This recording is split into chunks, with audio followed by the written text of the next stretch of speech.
So, who here would give me their house or car keys? I'll see you later. What about giving you their bank details?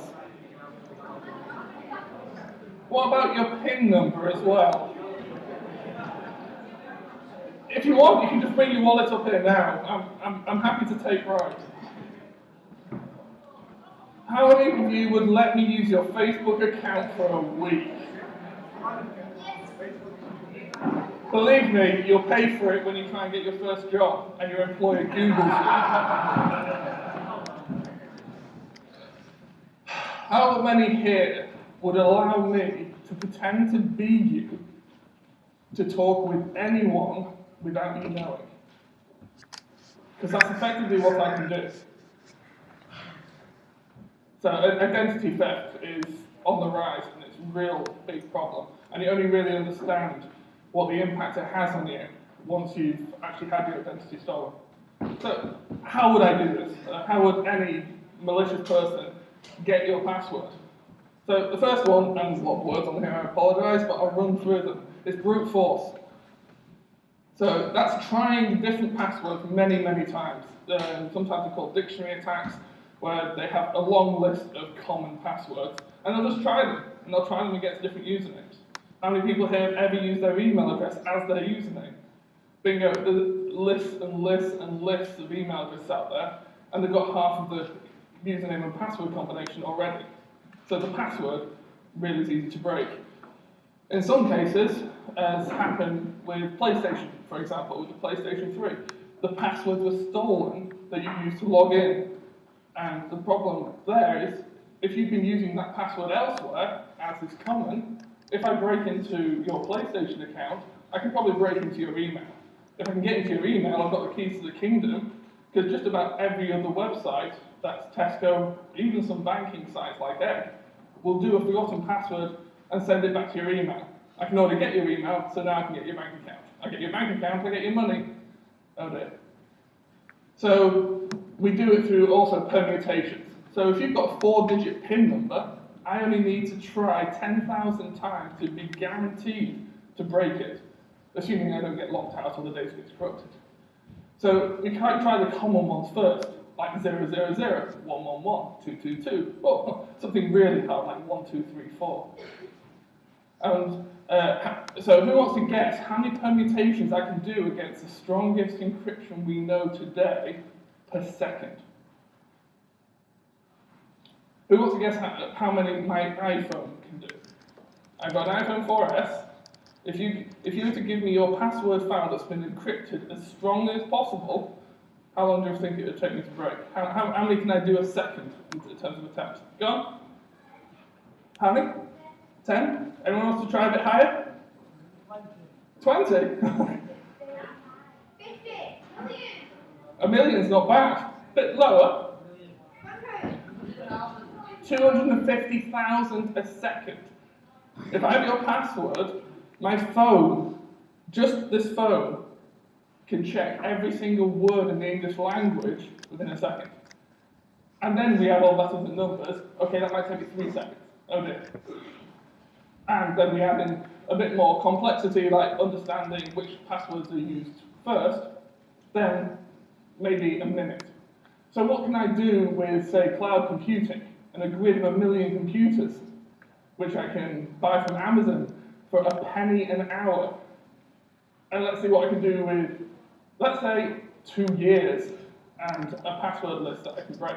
If your password file has been stolen, it's been broken. It's as simple as that. Man in the middle. Anyone know what a man in the middle attack is? So, you have your computer, you're typing in, it goes over the internet and goes to a server. But there's lots of things in the middle, like routers and switches and networks and access points that you go through to get there. If I happen to be sat there, it's like the message that's being passed from you on the computer to the server, I can read what's in there. If I gave you a message to take to the back, what's stopping you having a look at it?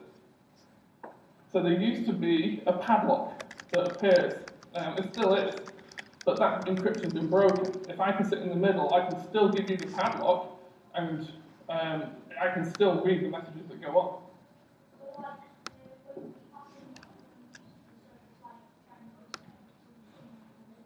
It's quite literally as someone, so if I want to get a message to you and I can't physically walk to you, I can put a message in a briefcase and hand it to the guy in the front who will pass it back and it will get to you.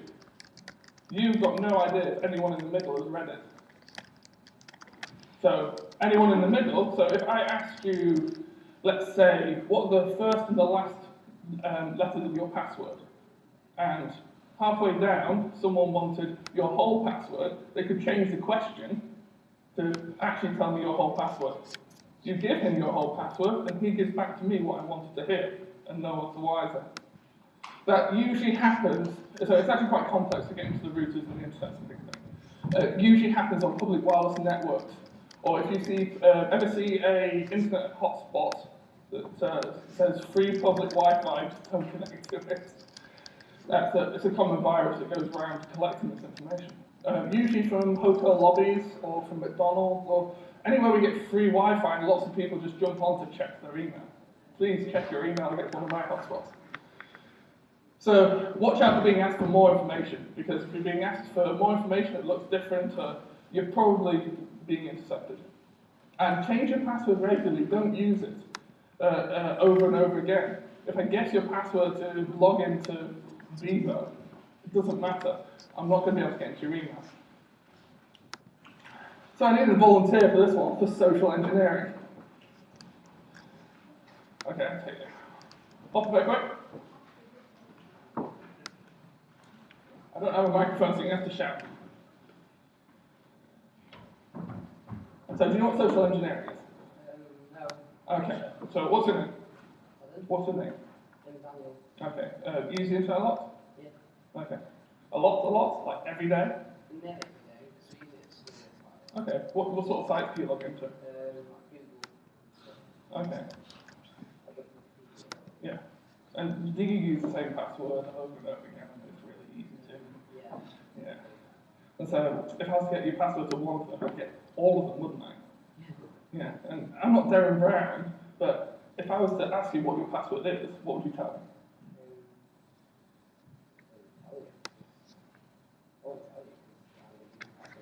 Oh, okay, but I've got a bar of chocolate. But, if I gave you a bar of chocolate, would you give me a password? Because after all, you can go right back. You've got access to the internet. You can go and change your password, can't you? So wouldn't check. So wouldn't check, because we might go, like, maybe I can do it right now. Are you sure? Because, you see, this is a collector's item. Android from Google. They've only got 15 of them here. And I could give you one of these. But I need your password.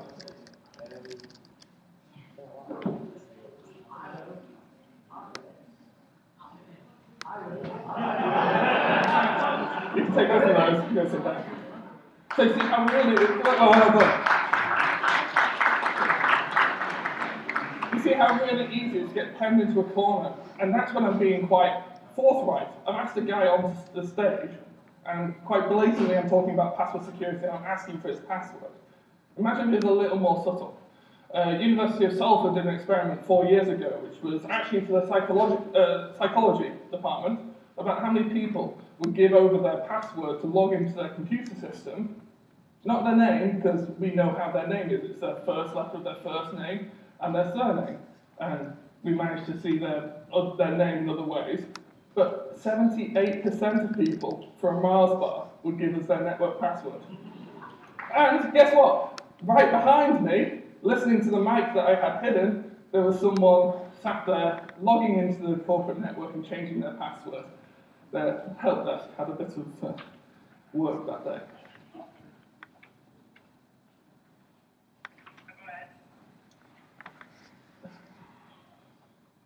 So, social engineering, watch out, be careful. People can be trying to glean information from you that you don't necessarily know. And just beware and treat your password like you would treat your housekeeping bank account details. Don't give them away. So, swing down to how to pick a good password. So, obviously, the best one is going to be a perfection. It's going to be a completely random generated password. It's 20 characters or more, letters, numbers, symbols. It's going to be changed to something new every month and entirely forgettable. Remembering your password isn't a good thing. In fact, I don't know any of my passwords. There's various ways in which you can get around them. One of them, free software out there called Password Vaults. That will allow you to, when you try to log into a website, it goes, wait a second, I'll set your password for you, and I'll store them in there. They're great, they're lots of hassle. Perfection's brilliant, but it's just not realistic, really, for most people in the real world. Salting. So the words salt and cipher are all from encryption. But there's a way that you can use that in a simple form. Sorry?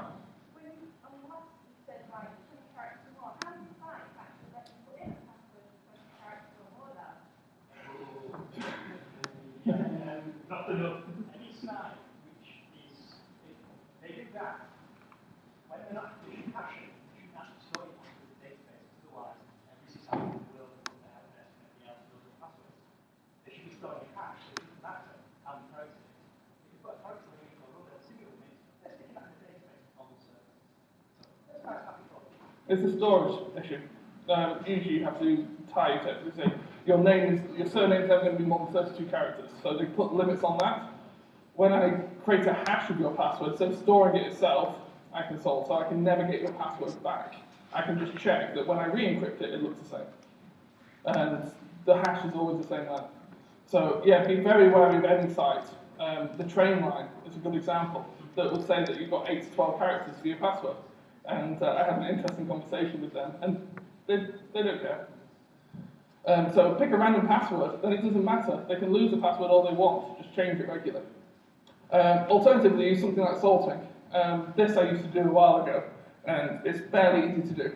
So you pick a common keyword. So here it's called My Secret, spelled in a funky way. And pick a combination method. There's 3 different ways. The first one is putting a space between the 2 elements. The one is splitting the first element in half, 2 dashes, and then my keyword in the middle.